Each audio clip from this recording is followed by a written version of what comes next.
Good morning and welcome to this new video on my channel. Today we're going to talk about the mount update and the dungeon premium drops update, and at the end of the video I will do a little giveaway.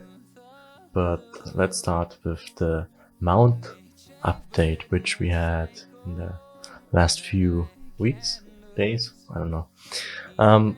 Basically, I guess everyone noticed you have a mount bolster. It's nearly the same like the companion bolster. If you have 0%, you have the half of the stats you get from 100%. So 100% with a mythic mount is 15,000 power. 0% would be like 7,000.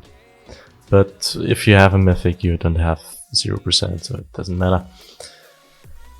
But from overall, you get a little nerf if you don't have the 100%, because if you have a legendary mount and you have not 100%, just you have less than 10,000 power from the mount, or 10,000 stats.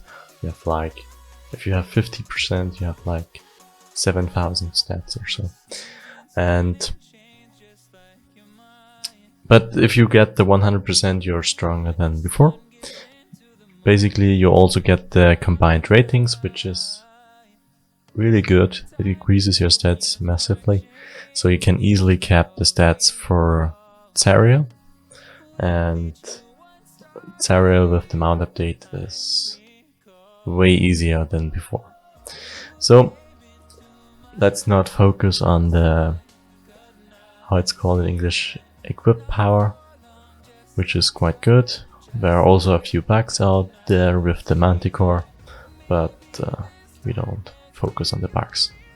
So for the combat power, they changed them a little bit, so the mounts got a little bit nerfed for the swarm, for the bat swarm.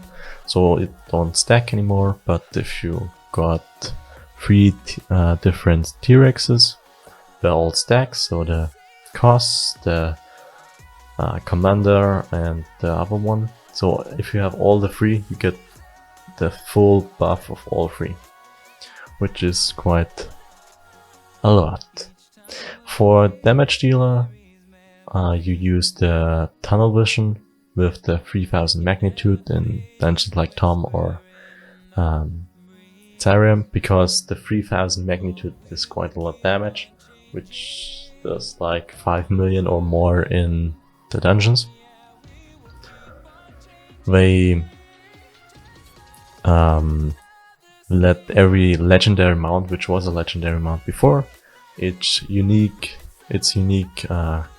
combat power, but all the mounts lower than the legendary mounts have one of 3 combat powers. So the healing combat power, the single target combat power, and the multi-target combat power.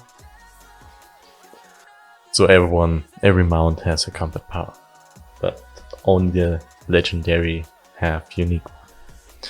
And also if you buy like an epic griffin and upgrade it to a legendary, it don't get the bonus of the legendary griffin, because it wasn't legendary before.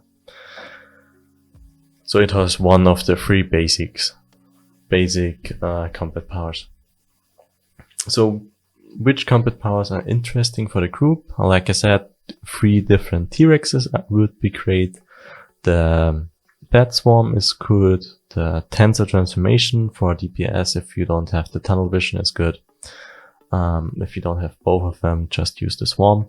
But keep an eye on the Swarm, because only the last one used gives the buff, or the last one used overrides the one before. So if one has 100 bolster balls and uses the Swarm, and one has just like 20% and uses the Swarm after, you don't get the big buff, you just got the little buff from the one who used it at the last point. So the Griffin is still good, and how is it called in English? The Bullet legendary bullet with its debuff. So Griffin and bullet for debuff, and T-Rex Swarm for buff. So let's get on to the stable. We have the collars. In the picture you can see now, true how I call it, statistic or something, which is made by Brutal Pineapple, H-Angle, Country Boy and Putana. You can see which different colors you have. So you have the Wayfaring, the Sturdy, the Undefied, the Practical and the Supportive. And you only can use one of each. So if you use 2 Wayfaring, you don't get any bonus of any of them too. So you have to use 5 different ones. And for DPS, good option there would be Critical Severity and Counter Power, Movement Speed, Rough Astral Diamonds if you don't run that much dungeons. If you do run too much dungeons, you should go for the gold. And Stamina Gain.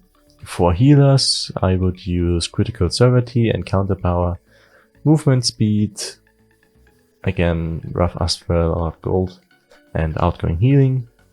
For the tank, I would go with, again, Critical Severity or a Pay Gain, and Counter Power,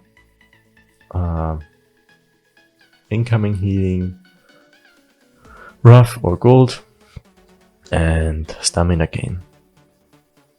To upgrade the colors, it's really easy. You just upgrade it like a normal enchantment. You go in it and click Refine and you can upgrade it. And for the base to uncommon, or no, common, so the gray one to green, you have to use 10 insignia power, 10 shards, 5 rank 3 mark of potency, and 10k refinement points, and you can see what you need for the other ones in the list. And also standing in the list, the list is really good, which is quite interesting, is that an legendary mount is giving you 5% bolster bonus, a mythic mount 10%, epic 3, rare 2, uncommon 1, uncommon 0.5. So you have to have 10 mythic mounts to get the full 100% bonus out of the mounts. So yeah, that's everything interesting of the mount bonus. Just keep an eye on that you have more stats than before you, so you can go on more power or what you want to have, because you get more overall stats. Let's go to the dungeon premium drops. We deactivated the dungeon premium drops some day ago, a few days ago, and actually activated it 2 days ago again and changed it, so you can get a lot of different things out of it. I'm not quite sure how it's called, so I'm looking. So the mount upgrade tokens, I think. How are they called? I think mount upgrade tokens. You can get them out of the dungeons now. You can get the companion upgrade tokens. You can get a trade pass, astral diamonds, not mark of potency, the preservation wards. You can get genie's gifts, stone of health, companions and mounts, and also can get legendary account-wide mount, and also the runic bag of holding in the dungeons. And they said that if the dungeon is longer and harder, you get better loot, but also a lot of people dropped a legendary mount out of how it's called in English. Let's see. out of a skirmish the Dread Legend, or a lot of people also drop legendary mounts out of the hardcore version of Malabok's Castle. So just run the dungeons and you should be able to get the chance to get something. I personally also ran some Zariel. I didn't got any drop out of there, but another person I talked to was also running it and just got every round something not that bad. So yeah, that's everything I think interesting in this video, or about the last updates in the game. I will try to make the class guides missing in the next weeks, but I'm not sure because I'm a little bit short on time, but I should be able to make them. Now let's go to the giveaway. So basically I'm giving away one Legendary Collar. The winner can write me then which Legendary Collar he wants, and I will get him the one he wants. For the giveaway, just write any comment down in the comments. So just write something and I will make a list and the computer will say which person won. It's the same giveaway than in the German video, so they both are the same. And in the next video I will upload, the winner will be claimed, and then he can write me his @ via the comments or via private message on Discord. And yeah, if you have any suggestions, if you want something specific, I don't know how to pronounce the word before, just write in the comments. And also if you want to win something, write in the comments. And yeah, let's see us in the next video.